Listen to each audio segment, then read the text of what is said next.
बिस्मिल्लाहिर्रहमानिर्रहीम। अस्सलाम वालेकुम। आज मैं आपको एक बहुत मजेदार और सिंपल बनने वाली वेजिटेरियन डिश गोभी मटर पनीरी बनाना सिखाऊंगी। इसके लिए हमें चाहिए होगी गोभी मीडियम साइज का 1 फूल, मटर 1 कप, प्याज 1 अदद मीडियम साइज का बारीक आमलेट स्टाइल में काट लीजिएगा, टमाटर 3 अदद, इनका छिलका उतारकर बारीक चाप कर लीजिएगा, हरा धनिया कटा हुआ थोड़ा सा, नमक हस्बे जरूरत, अदरक लहसुन पिसा हुआ 1 टेबल स्पून, साबुत जीरा 1 टीस्पून, धनिया पाउडर 1 टीस्पून, गरम मसाला पाउडर 1/2 टीस्पून, हल्दी 1/4 टीस्पून, सुर्ख मिर्च पाउडर 1 टीस्पून और तेल 1/4 कप और पनीर 150 ग्राम। और पनीर या कॉटेज चीज किस तरह से बनाया जाता है वो मैं आपको सिखा चुकी हूँ, आप मेरी वो वीडियो देखकर बना लीजिएगा।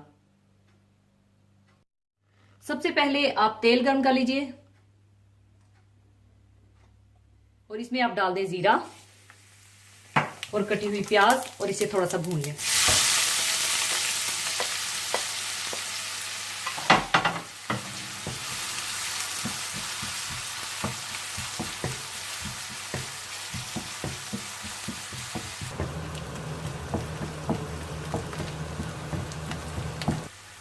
और जैसे ही प्याज का कलर चेंज होने लगे तो आप इसमें अदरक लहसुन डालकर भून लें थोड़ा सा।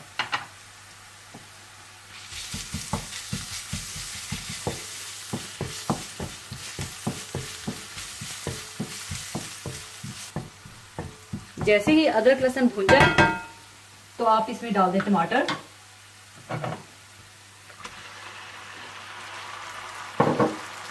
धनिया पाउडर,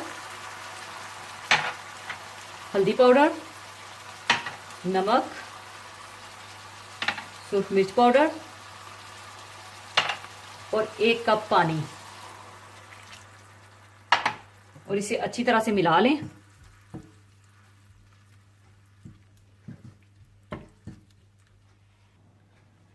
और अब आप इसे कवर करके रख दें ताकि टमाटर अच्छी तरह से नरम होकर मिक्स हो जाए। 5 मिनट हल्की आंच पर कवर करके पकाने के बाद अब आप इसे अच्छी तरह से भून लें कि ये पेस्ट की शक्ल में आ जाए।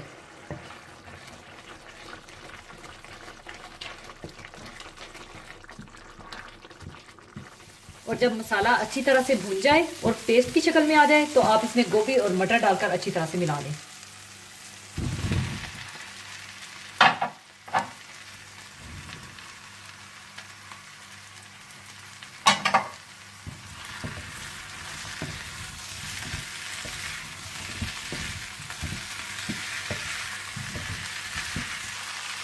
और साथ ही आप इसमें 2 से 3 कप पानी डालकर मिला लें।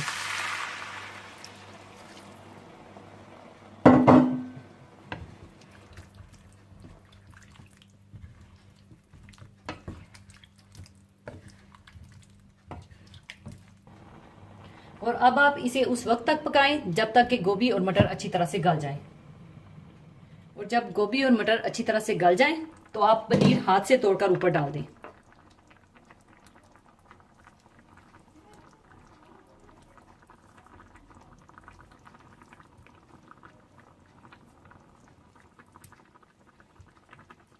और ऊपर आप डाल दें गरम मसाला पाउडर और कटा हुआ हरा धनिया और गोभी मटर पनीरी तैयार है। लीजिए, गोभी मटर पनीरी तैयार है। जरूर बनाइएगा। और जाने से पहले एक हदीसे पाक शेयर करना चाहूंगी। हदीसे पाक इस तरह से है, हजरत अंस रजी अल्लाह ताला अन्हो बयान करते हैं कि रसूलुल्लाह सल्लल्लाहु अलैहि वसल्लम के लिए घर की पली हुई बकरी का दूध निकाला गया, फिर इसमें उस कुएं का पानी मिलाया गया जो हजरत अंस रजी अल्लाह ताला अन्हो के घर में था। आप सल्लल्लाहु अलैहि वसल्लम को दिया गया। आप सल्लल्लाहु अलैहि वसल्लम ने उसमें से कुछ पिया। उस वक्त आप सल्लल्लाहु अलैहि वसल्लम के उल्टे हाथ की जानिब हजरत अबू बकर सदीक रजी अल्लाह ताला अन्हो थे और आप सल्लल्लाहु अलैहि वसल्लम के सीधे हाथ की तरफ एक देहाती था।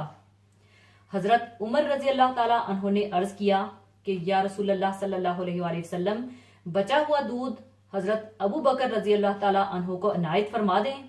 आप सल्लल्लाहु अलैहि वसल्लम ने उसे इस देहाती को दे दिया जो आप सल्लल्लाहु अलैहि वसल्लम के सीधे हाथ की तरफ था। फिर आप सल्लल्लाहु अलैहि वसल्लम ने फरमाया, सीधा मुकद्दम है, फिर सीधा यानी जो उससे करीब हो। इस हदीस से कई बातें मालूम होती हैं।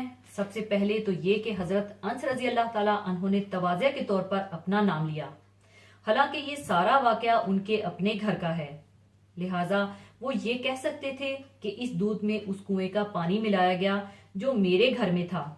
दूसरी बात ये कि ये सुन्नत का तरीका है कि तकसीम सीधे हाथ की तरफ से शुरू होनी चाहिए और फिर तरतीबवार तकसीम की जाए, यहाँ तक कि उस शख्स तक पहुंचे जो उल्टी तरफ हो। तीसरी, इससे आप सल्लल्लाहु अलैहि वसल्लम के कमाल अदल और हक शनासी का पता चलता है कि बावजूद ये कि सैयदना अबू बकर रजी अल्लाह ताला अन्हो, जो कि आप सल्लल्लाहु अलैहि वसल्लम को इंतहाई अजीज थे, इस मजलिस में मौजूद थे, और ये कि हजरत उमर रजी अल्लाह ताला अन्हो ने भी इस सिलसिले में आप सल्लल्लाहु अलैहि वसल्लम से दरख्वास्त फरमाई थी, लेकिन आप सल्लल्लाहु अलैहि वसल्लम ने एक देहाती को फोकियत दी, यानी सिर्फ सीधे जानिब से आगाज करने के लिए। इससे हम सबको ये बात मालूम होती है कि जिंदगी के हर मामले में जो बज़ाहिर छोटा और मामूली ही क्यों ना मालूम हो, सुन्नत का खास एहतमाम करना चाहिए। नक्शे कदम नबी के हैं जन्नत के रास्ते, अल्लाह से मिलाते हैं सुन्नत के रास्ते। इसी के साथ मैं आपसे इजाजत चाहूंगी। अपना बहुत ख्याल रखिएगा, दुआओं में याद रखिएगा। अल्लाह हाफिज।